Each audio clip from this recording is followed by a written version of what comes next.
যে আমাদের মনটা আসলে কেমন হওয়া চাই। আমরা মুসলমান, আমাদের ঈমান, আমাদের ভিতরটা কেমন থাকা চাই। আল্লাহ পাক রব্বুল আলামিন কারোর চেহারা দেখে জান্নাত দিবেন না। চেহারা দেখে দিবেন? কারোর চেহারা দেখে জান্নাত দিবেন না, কারোর বংশ দেখে জান্নাত দিবেন না, কারোর শিক্ষা দেখে দিবেন না, মনটা দেখে দিবেন। আমাদের মনটা কেমন রাখা চাই। আল্লাহ পাক রব্বুল আলামিন বলেন, হে নবী, মানুষের মধ্যে কিছু মানুষ এমন আছে যারা আল্লাহর সন্তুষ্টির জন্য সব বিলায় দিতে পারে। হুজুর আকরাম সাল্লাল্লাহু আলাইহি ওয়াসাল্লামের সাহাবী, আল্লাহর পয়গম্বরের সাহাবী আবু সালমা আর উম্মে সালমা এরা এত সুখের সংসার করেন, স্বামী স্ত্রী একসাথে খানা খান, একজন আর একজনের মুখে খানা উঠায় দেন। আল্লাহর নবী বিশ্বনবী রাহমাতুল লিল আলামিনের পুরা সুন্নতি জিন্দেগি ওদের পরিবারের মধ্যে চালু হয়ে গেছে। বিশ্বনবী রাহমাতুল লিল আলামিন বলেছেন, স্বামী স্ত্রী যদি এক প্লেটে খানা খান, আল্লাহ পাক এদের মহব্বত বাড়ায় দেন। একজন যদি আর একজনের মুখে লুকমাটা উঠায় দিতে পারে, কোন স্বামী যদি বিবির মুখে লুকমা উঠায় দেন, অথবা বিবি যদি স্বামীর মুখে লুকমা উঠায় দেন, এই যে লুকমাটা উঠায় দিল, এই পরিমাণ স্বর্ণ আল্লাহর রাস্তায় দান করার সব তার আমলনামায় দেওয়া হবে। আমরা তো মুডেও কোনোদিন দেই না। হুজুর আকরাম সাল্লাল্লাহু আলাইহি ওয়াসাল্লামের বিবি আম্মাজান আয়েশা সিদ্দিকা রাদিয়াল্লাহু তাআলা আনহা, উনি লক্ষ্য করতেন আল্লাহর পয়গম্বর কোন দিক দিয়া মুখ লাগায়া পানি পান করেন। যেই গ্লাস দিয়া উনি পানি পান করতেন, আয়েশা লক্ষ্য করতেন। পানি পান করে যখন গ্লাসটা সামনে রাখতেন, আম্মাজান আয়েশা ওই গ্লাসটা নিয়ে ওইখানে মুখটা লাগাইয়াই পানি পান করতেন। হুজুর আকরাম সাল্লাল্লাহু আলাইহি ওয়াসাল্লাম মাঝে মাঝে আয়েশা সিদ্দিকা রাদিয়াল্লাহু আনহার কোলে মাথা দিয়ে ঘুমাইতেন, আর উনি দাড়িগুলো এইভাবে দেখতেন, মাথার চুলগুলো দেখতেন। বিশ্বনবী রাহমাতুল লিল আলামিনের দাড়িগুলো দেখতেছেন, গোনা শুরু করছেন কয়টা দাড়ি পাকছে।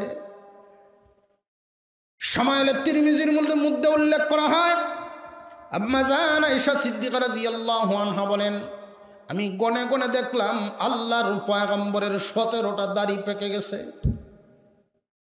সুবহানাল্লাহ, কখন একটু মুরব্বীর মুখ লড়েও না। সুবহানাল্লাহ যে কইয়াম, জিন্দিগি তো এটা আমরা করে না। আর যুবক ভাই যারা আছে এরা কবে হুজুর করবো করতে আমরা দাঁড়িয়েই নাই।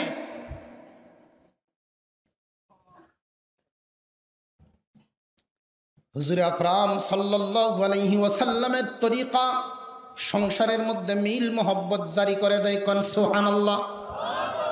আল্লাহর নবী বিশ্বনবী রাহমাতুল লিল আলামিনের হাত ধরে ওনারা দুজন মুসলমান হয়ে গেছেন।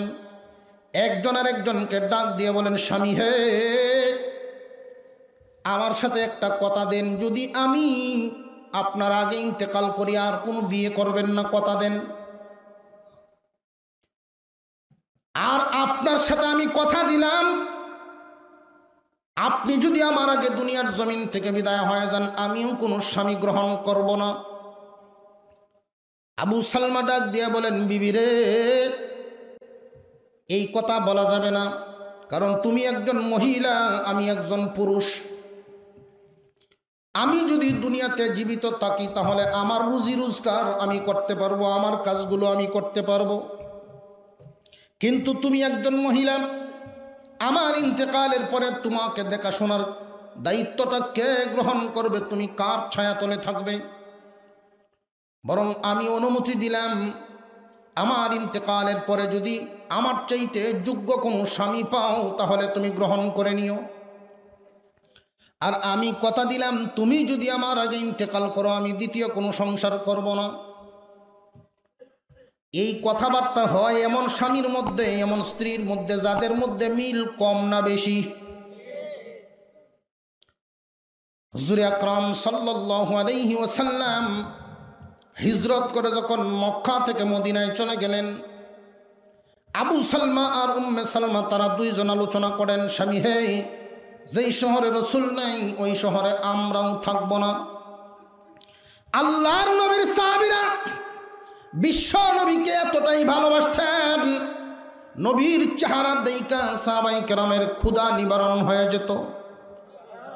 হুজুর আকরাম সাল্লাল্লাহু আলাইহি ওয়াসাল্লামকে না দেখে তারা থাকতে পারেন না। আল্লাহর নবী চলে গেছেন, আমরাও চলে যাব। এই খবরটা আবু সালমার গোষ্ঠীর লোকেরাও শুনে ফেলেছেন, উম্মে সালমার গোষ্ঠীর লোকেরাও শুনে ফেলেছেন। আবু সালমার শ্বশুর বাড়িটা খুব বেশি দূরে নয়, খুব কাছে ছিল। দুই গোষ্ঠীর মাতাব্বরেরা বসে গেছেন, কি করা যায়, কি করা যায়, এই মুহূর্তে কি করা যায়। তাহলে একটা পদ্ধতি আবিষ্কার করা দরকার, এদেরকে আটকাইবার একটা সুরত বাহির করা দরকার। কোন সুরতে এদেরকে রাখা যায়? তারা একজন আর একজনের সাথে আলোচনা করেন। তারা দুইজনের ভিতরে যেই মহব্বত, যদি স্ত্রীকে আটকায় দেই তাহলে আর স্বামী যাবে না, স্বামীকে যদি আটকায় দেই তাহলে তো আর স্ত্রী যাবে না। আছে না এমন মহব্বত? এমন মানুষও তো আছে যে আমার ওইখানে বিয়া করাইতে হইব, নইলে কিন্তু আমি আর জীবনে বিয়া করতাম না। আছে না নাই? মুসলমান ইমানদার ভাইয়েরা আমার, এমন মানুষ তো আছেন, পরিবার পরিজন সব বাদ দিয়ে গিয়া নিজে নিজে বিয়া করে। আছে না নাই? কেন করে? এটা মনের টানে করে। তারা সিদ্ধান্ত নিল, মেয়েকে যদি আটকায় দেই তাহলেই তো আবু সালমা আর হিজরত করবে না। একটা বাচ্চা আছে, গোষ্ঠীর লোকেরা বলতেছে বাচ্চা যদি আমরা আটকায় দিই তাহলে তো তারা মা বাপ দুজন থাকবো। আবু সালমার গোষ্ঠীর লোকেরা এসে বলে, আবু সালমা, তোমাকে হিজরত করতে দেওয়া হবে না, কারণ তুমি যাইবা যাও, এই তোমার ছেলেটা শুধু তোমার একার না, আমাদের গোষ্ঠীরও অধিকার, আমরা যাইতে দিব না, অবশ্যই তারা আটকায় রেখে দিব। উম্মে সালমার গোষ্ঠীর লোকেরা এসে বলেন, আবু সালমা, ইমান এনেছ ভালো কথা, রসুলের হাত ধরে তুমি মুসলমান হয়েছ ভালো কথা, কিন্তু হিজরত করার জন্য দেওয়া হবে না। যদি যাইতে হয় তুমি একলা যাও, আমাদের মেয়েকে নিয়ে দেশে দেশে ঘোরার জন্য দিব না। হুজুর আকরাম সাল্লাল্লাহু আলাইহি ওয়াসাল্লামের মহব্বত সাহাবীদের ভিতরে এত বেশি ছিল, স্ত্রীর মহব্বত আছে কিন্তু নবীর চাইতে বেশি না, সন্তানের মহব্বত আছে কিন্তু নবীর চাইতে বেশি না। হুজুর আকরাম সাল্লাল্লাহু আলাইহি ওয়াসাল্লামের চেহারা যখন সাহাবীদের চোখের সামনে ভেসে ওঠে, জীবনের সব কুরবানি দিয়ে দেয়, কোনো কিছুই আর থাকে না। আল্লাহর নবীর ভালোবাসায় জীবনের সব কুরবানি দিয়ে দেয়, এই হলো সাহাবীদের ইতিহাস। তো উনি সিদ্ধান্ত নিলেন আমি হিজরত করবই। উম্মে সালমার গোষ্ঠীর লোকেরা উম্মে সালমাকে আটকায় ফেলছে, আবু সালমার গোষ্ঠীর লোকেরা আবু সালমাকে আটকায় ফেলছে। দুইজনকে একত্রিত হতে দেয় না। আবার বাচ্চাকে নিয়ে গেছে গোষ্ঠীর লোকেরা। আবু সালমা বলেন, আমার সম্পদ রাখতে পারো, বিবিকে আলাদা করতে পারো, সন্তান রেখে দিতে পারো, তবু রসুলের দরবার থেকে আমাকে আলাদা করতে পারবো না। উনি চলে গেলেন, হিজরত করলেন। যেই মাত্র মদিনার ঘেইটে গেলেন, তার দিলের ভিতরে আল্লাহর রসুলের মহব্বতে ভরপুর। রসুলের মহব্বত দিলের ভিতরে নিয়া যেই মাত্র মদিনার গেইটে গিয়ে ঢুকলেন, এমনি জিবরাইলের মাধ্যমে আল্লাহ পাক এই আয়াতখানা নাজিল করলেন। وَمِنَ النَّاسِ مَن يَشْرِي نَفْسَهُ ابْتِغَاءَ مَرْضَاتِ اللَّهِ وَاللَّهُ رَءُوفٌ بِالْعِبَادِ।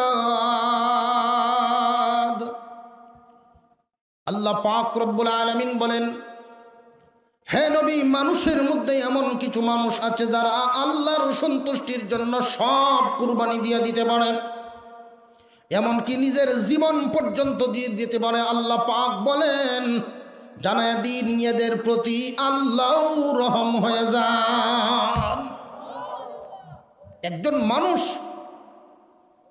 সব কিছুকে ভালোবাসতে পারে, সম্পদকে ভালোবাসে, বন্ধুকে ভালোবাসে, কিন্তু নিজের জীবনের চাইতে কেউকে বেশি ভালোবাসে না।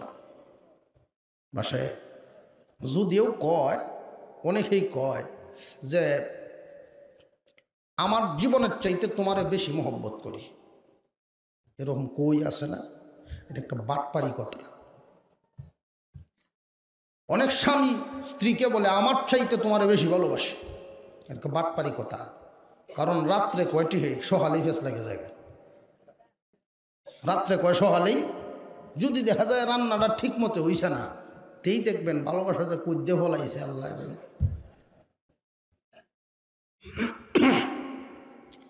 হুজুর আকরাম সাল্লাল্লাহু আলাইহি সাল্লামের কাছে উনি থাকতেছেন, স্ত্রী সন্তানের মহব্বত কি ওনার কাছে কম ছিল? কিন্তু রসুলের ভালোবাসার কারণে ত্যাগ দিয়ে দিছে।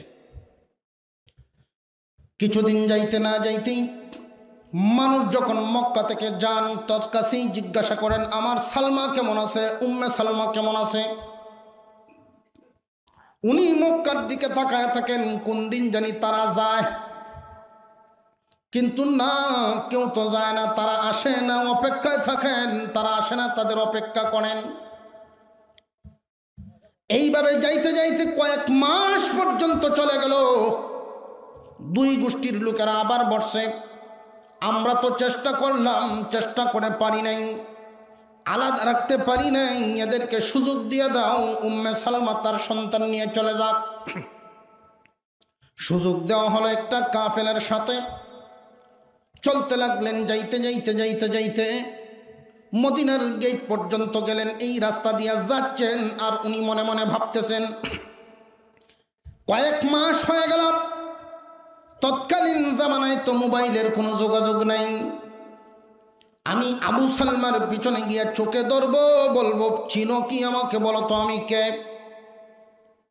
দেখবো আমার কণ্ঠটা কি চিনতে পারে নাকি আবু সালমা আমাকে ভুলে গেছে। অনেক সাহাবীরাই তো হিজরত করার পরে সেখানে গিয়ে সংসার করেছেন, কিন্তু আবু সালমা তো আর সংসার করেন নাই, উম্মে সালমার ভালোবাসাই তার দিলে আছে। আমি গিয়া তার পিছনে দাঁড়াইয়া জিজ্ঞাসা করব তুমি আমাকে চিনোনি, দেখবো আমাকে ভুলে গেছে কিনা। স্বামী স্ত্রীর মহাব্বত, এই মহাব্বতটাকে আল্লাহ নিজেও পছন্দ করেন। আল্লাহ পছন্দ করেন বিদায় দুইজনকে একসাথে জান্নাতের ভিতরে ঢুকাইবেন। স্বামী স্ত্রীর মহব্বতটা আল্লাহ রাব্বুল আলামিনের কাছে এত পছন্দের, রসুল বলেন হে দুনিয়াবাসী, কোনো স্বামী যদি স্ত্রীর সাথে মহব্বতের একটু আলোচনা করে, একটু রঙের আলোচনা করে, একটু হাসাহাসি একটু আলোচনা করে, আমোদ ফুর্তি করে, নফল নামাজের সব এদের আমল নামায় দেওয়া হয়। সুবহানাল্লাহ, একটু জোরে কর, একটু জুসবার বলে। আগামীকাল থেকে আলোচনা শুরু করবেন ইনশাআল্লাহ। আমরা তো বিবির সাথে আলোচনা করতে রাজি না। বউ যদি হুন দেয় আর বাজারে যায়, যদি বউ হুন দেয় যে একটা সদায় ভুল করে গেছ, ফোনটা দেয়, হ্যাঁ কেরে ফোন দিছাস, কের হয়ে জিগাইব, বোঝা যায় যে শত্রুর সাথে আলাপ করতেছে।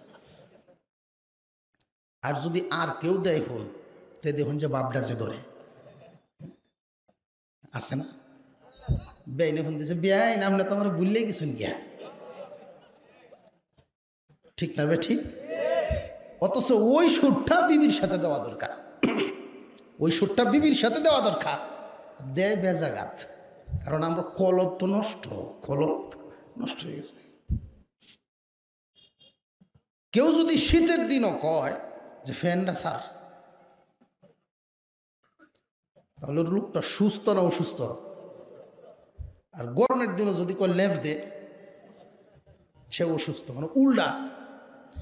যেটা বিবিকে দেওয়া দরকার এটা দেয় শালিরে, তাহলে সুস্থ না অসুস্থ, কলব নষ্ট। উম্মে সালমা খুব চিন্তা করতেছেন, আবু সালমার চোখের মধ্যে গিয়া ধরব, দেখি আমাকে চিনে কিনা। এই আবেগ বড় দিল নিয়ে যেই মাত্র মদিনার ভিতরে ঢুকলেন, এমনি একজন ঘোষক ঘোষণা দিতেছে, তোমরা কারা গো, কে কোথায় আছো? রসুল ডাকতেছেন, জানাজার নামাজ অনুষ্ঠিত হবে, তোমরা আসো। আবু সালমা ইন্তেকাল করেছে, তোমরা সব চলে আসো, জানাজার নামাজ অনুষ্ঠিত হবে। মাত্র উম্মে সালমা ঢুকলেন মদিনার ভিতরে, এমনি ঘোষকের ঘোষণা শোনা যায়, উম্মে সালমা বলেন, রে ঘোষক, কোন আবু সালমার ইন্তেকালের কথা তুমি বলো। যে মহিলা তুমি চিনবা না, তুমি চিনবা না, এই আবু সালমা হিজরত করে মক্কা থেকে মদিনায় আসছিলেন। আল্লাহর পয়গম্বরের ভালোবাসার কারণে বিবিকে, সন্তানকে মক্কায় রেখে মদিনায় চলে আসছিলেন। যার দিলটা স্ত্রী সন্তানের মহব্বত আছে, আল্লাহর রসুলের মহব্বত আছে। বহুদিন পর্যন্ত স্ত্রী সন্তানের অপেক্ষা করেছেন, কিন্তু তারা আসেন নাই। হুজুর আকরাম সাল্লাল্লাহু আলাইহি ওয়াসাল্লামের দরবারে থাকতেন। আজকে এই ত্যাগী মানুষটা দুনিয়ার জমিন থেকে বিদায় হয়ে গেছেন। আবু সালমা ইন্তেকাল করেছেন, এই কথাটা শুনে উম্মে সালমা তো সহ্য করতে পারেন নাই। তিনিও তো স্বামীর আশায় গোষ্ঠী ছেড়ে চলে আসছেন। এই স্বামীর কাছে থাকবেন বলে গোষ্ঠী ছেড়ে চলে আসলেন, আত্মীয় ছেড়ে চলে আসলেন। কাছে গিয়া, লাশটার কাছে গিয়া মুখের কাপড়টা সরায় তিনি ডাকতেছেন, স্বামী হে, আপনি কি আমাকে ভুলে গেছেন না? আমার সাথে আপনি অভিমান করে চলে গেছেন। আমি ইচ্ছা করে মক্কায় থাকি নাই, আমার গোষ্ঠীর লোকেরা আমাকে আসতে দেয় নাই। এই স্বামী, আমিও অনেক চেষ্টা করেছি আপনার কাছে চলে আসার জন্য। কিয়ামতের দিন দুইজনে যেন একসাথে দাঁড়াইতে পারি, এই ছিল দুইজনের ইচ্ছা। উম্মে সালমার কান্না দেখে, সালমা ছোট বাচ্চা নাই, বাচ্চার কান্না দেখে সাহাবায়ে কেরাম কান্দেন। যেই বাবার কাছে বাচ্চাটা বহুদিন পরে চলে আসলো একটু আদর নেওয়ার জন্য, কিন্তু এসে দেখে কারণ নাই, আমি কথা দিলাম আমি রসুল যেই শহরে থাকবো, আমি যা খাইব ওইখান থেকেই তোমার খানার ব্যবস্থা করব, তোমার বাচ্চার খানার ব্যবস্থা করব। হুজুর আকরাম সাল্লাল্লাহু আলাইহি ওয়াসাল্লামের আশ্রয়ে ওনাদেরকে থাকার ব্যবস্থা করে দেওয়া হলো। ইদ্দত চলে গেল। হুজুর আকরাম সাল্লাল্লাহু আলাইহি ওয়াসাল্লামের কাছে সাহাবীরা প্রস্তাব নিয়ে আসলেন, হুজুর, উম্মে সালমাকে আপনার আশ্রয়ে রেখে দিন। আপনার চাইতে দামি কোনো স্বামী তো আসমানের নিচে নাই। আল্লাহর পয়গম্বর বলেন, সাহাবীরা, উম্মে সালমা আর আবু সালমার মিলের কথা কি তোমরা জানোনি? তারা দুইজন কি মিল মহব্বতে ছিলেন তা কি তোমরা জানোনি? আগে উম্মে সালমাকে গিয়া জিজ্ঞাসা করো, সে যদি রাজি হয় তাহলে আমার কোনো আপত্তি নেই। সাহাবায়ে কেরাম প্রস্তাব পাঠাইলেন উম্মে সালমার কাছে, ও উম্মে সালমা, তুমি কি রাজি আছো পয়গম্বরের বিবি হতে? উম্মে সালমা ডাক দিয়া বলেন, এই প্রস্তাব পৃথিবীর কোন মহিলা গ্রহণ না করবে? আল্লাহর নবী বিশ্বনবী রাহমাতুল লিল আলামিনের বিবি হওয়ার মর্যাদা কোন মহিলা গ্রহণ না করবে? আমার মতো সৌভাগ্যবান আর কে হতে পারবে? কারণ আমার স্বামীও বলেছেন, আমার চাইতে উত্তম কোনো স্বামী পাইলে গ্রহণ করে নিও। কারণ যাকে পেয়েছি রসুলের চাইতে, রসুল ওই সাহাবীর চাইতে রসুলের ইজ্জত কম না বেশি? হুজুর আকরাম সাল্লাল্লাহু আলাইহি ওয়াসাল্লামের ছায়া তলে যেতে আমার কোনো আপত্তি নেই, তবে রসুলকে গিয়ে জিজ্ঞাসা করেন, আমার ছেলেটাকেও রসুল দেখবেন কিনা? কারণ উম্মে সালমান তিনি বলতেছেন, আমি যদি রসুলের বিবি হওয়ার মর্যাদা গ্রহণ করার জন্য চলে যাই, এই এতিম কার কাছে থাকবে? যদি গ্রহণ করতেই হয় আমার এতিমকে সহজে গ্রহণ করেন। হুজুর আকরাম সাল্লাল্লাহু আলাইহি ওয়াসাল্লাম এই কথা শুনে জানায় দিলেন, উম্মে সালমা, এতিমের কদর করতে তুমি আমারে শিখায়ো না। আল্লাহর পয়গম্বর সাল্লাল্লাহু আলাইহি ওয়াসাল্লাম এই পৃথিবীর সবচাইতে বড় এতিম ছিলেন। আল্লাহ রাব্বুল আলামিন যাকে এতিম বানাই দুনিয়াতে পাঠাইছেন, আর এতিমের পিছনে পিছনে আল্লাহ পাকের রহমত নাজিল হয়েছে। মা আমিনা আল্লাহর পয়গম্বরকে পেটে ধারণ করে যখন মক্কায় থাকতেন, জমজম কুয়া থেকে মক্কার মহিলারা যখন পানি নেওয়ার জন্য আসতেন, বালতি ফেলাইয়া রশি দিয়ে টেনে টেনে পানি উঠাইতে হতো। কিন্তু আপনার আমার পয়গম্বরের আম্মাজান আমিনা যখন এই জমজম কুয়ার পাশে এসে দাঁড়াইতেন, রসুলের সম্মানে, রসুল তোমার গর্বে আছেন, পয়গম্বরের সম্মানে জমজমের পানির স্তর উপরে উঠে যেত। হুজুর আকরাম সাল্লাল্লাহু আলাইহি ওয়াসাল্লাম পৃথিবীর মানুষকে জানায় দিয়েছেন, দুনিয়াবাসী, তোমার ঘরের সাথের ঘর বা তোমার আত্মীয় স্বজনের ভিতরে যদি কোনো এতিম থাকে, এই এতিমের মাথায় যদি তোমরা হাত বোলায় দিতে পারো, এই হাতের নিচে যতটা চুল পড়বে এতটা নেকির বাগী তুমি হয়ে যাইবা। এতিমকে যদি খুশি করতে পারো তাহলে আল্লাহর আরশ খুশি হয়ে যায়। হুজুর আকরাম সাল্লাল্লাহু আলাইহি ওয়াসাল্লাম রওনা দিলেন ঈদগাহে। হযরত আবু বকর, হযরত উমর, উসমান, আলী এরকম বড় বড় সাহাবীরা অপেক্ষা করতেছেন। ঈদের দিন আল্লাহর নবী জামাত পড়াবেন, সাহাবায়ে কেরাম অপেক্ষা করতেছেন। রাসূল রওনা দিলেন, হুজরাত থেকে বাহির হলেন। এমনি রাস্তার কাছে গিয়ে দেখেন ছোট একটা শিশু, এলোমেলো চুল, কাপড়গুলো নোংরা, এই অবস্থায় যখন কান্না করতেছে, রাসূল বলেন, রে বাবা, তোমার নাম কি? তোমার বাড়ি কোথায়? কে তোমার বাবা মা? তুমি কেন কান্দো? আজকে ঈদের দিনে তো কান্নাকাটির করার কথা নয়। হুজুরে আকরাম সাল্লাল্লাহু আলাইহি ওয়াসাল্লামের পায়ের মধ্যে এইভাবে জড়ায় ধরে বাচ্চাটায় বলে, হুজুর, এই রাস্তায় বসেছিলাম, আল্লাহর পয়গম্বর এই রাস্তা দিয়ে যাবে, আমি তার কাছেই বলবো, কারণ রাসূল ছাড়া আজকে আমার দুঃখ আর কেউ বুঝবে না। আল্লাহর নবীর পায়ে ধরে এই বাচ্চাটায় বলে, হুজুর, আমার আব্বা জিহাদের ময়দানে শাহাদাত বরণ করে ফেলেছেন, আর আমার আম্মা জান অন্য জায়গায় সংসার করে ফেলেছেন। নবী গো, আজকে ঈদের দিন আমাকে গোসল দেওয়ার কেউ নাই। আল্লাহর পয়গম্বর সাথে সাথে বাচ্চাটাকে টান দিয়া কুলে উঠায় নিলেন।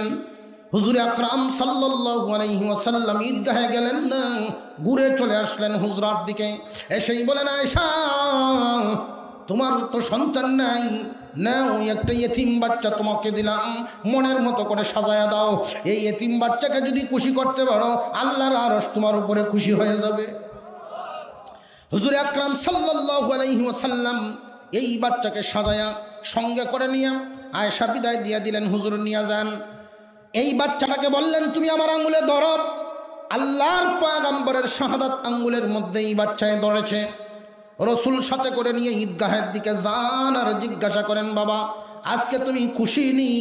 এই বাচ্চাটাই বলেন, হুজুর, আমি যার হাতে ধরেছি আমার বাবার হাতের চেয়েও দামি হাত। যদি আমার আব্বার হাতে ধরতাম, এর চাইতেও আমি বেশি খুশি হয়ে গেলাম। আমি পয়গম্বরের ঘর থেকে বাহির হয়েছি, এমন একটা ঘর থেকে আমাকে সাজায় বাহির করা হয়েছে আজকে ঈদের মাঠে যাওয়ার জন্য, যেই ঘরে জিবরাইল ওহী নিয়ে আসে। হুজুর আকরাম সাল্লাল্লাহু আলাইহি ওয়াসাল্লাম ঈদগাহে গেলেন, ঈদের জামাত পড়লেন। এই শিশুর সাথে সবার পরিচয় করায় দিলেন। হাত বুলাও, মাথায় হাত বুলায় দর করো, চুল সম পরিমাণ, হাতের নিচের চুল সম পরিমাণ নেকি পাইবা। সাহাবায়ে কেরাম আদর করা শুরু করে দিলেন। তিনি জানাইলেন, হে দুনিয়াবাসী, একটা কথা জানিয়ে রাখবা, এই আসমানের নিচে, জমিনের উপরে, আসমানের নিচে যত বসবাসের ঘর আছে, সমস্ত বসবাসের ঘরের মধ্যে যেই ঘরে এতিম লালিত পালিত হয়, ইয়ার চাইতে উত্তম কোনো ঘর আর হইতে পারে না। আজকে তো এতিমের মাল লুণ্ঠন করার চেষ্টা করে অনেকেই, আছে না নাই? এক সংসারে যদি দুই ভাই থাকে, বড় ভাই বাচ্চাগুলো রেখে ইন্তেকাল করলো, ছোট ভাইয়ের সম্পদ নেওয়ার সুযোগ খুঁজে। এই এতিমদেরকে যদি দেয়ও তাহলে নিরস জায়গাগুলো দেয়, সরস জায়গাগুলো দিতে চায় না। আল্লাহ রাব্বুল আলামিন কোরআনের এক আয়াতের মধ্যে বলেন, ইন্নাল্লাযীনা ইয়াকুলুনা আমওয়ালাল ইয়াতামা যুলমান ইন্নামা ইয়াকুলুনা ফি বুতুনিহিম নারা। আল্লাহ পাক রব্বুল আলামিন বলেন, হে দুনিয়াবাসী, তোমাদের মধ্যে যারা অন্যায়ভাবে এতিমের মাল উদরস্থ করবে, এতিমের মাল যারা খাইবে, খুব ভালো করে বুঝেন।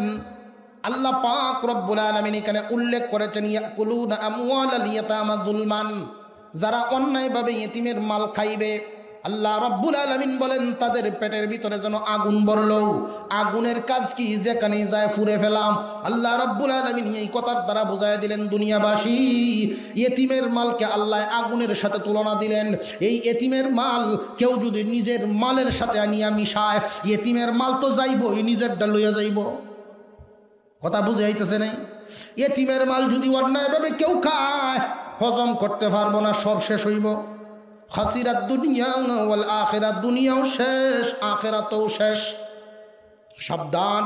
আর এতিমের মাল যদি কেউ রক্ষণাবেক্ষণ করে দিতে পারে, এতিমের মালের দিকে লোভ না করে বরং এতিমের পক্ষের কেউ দাঁড়াইতে পারে।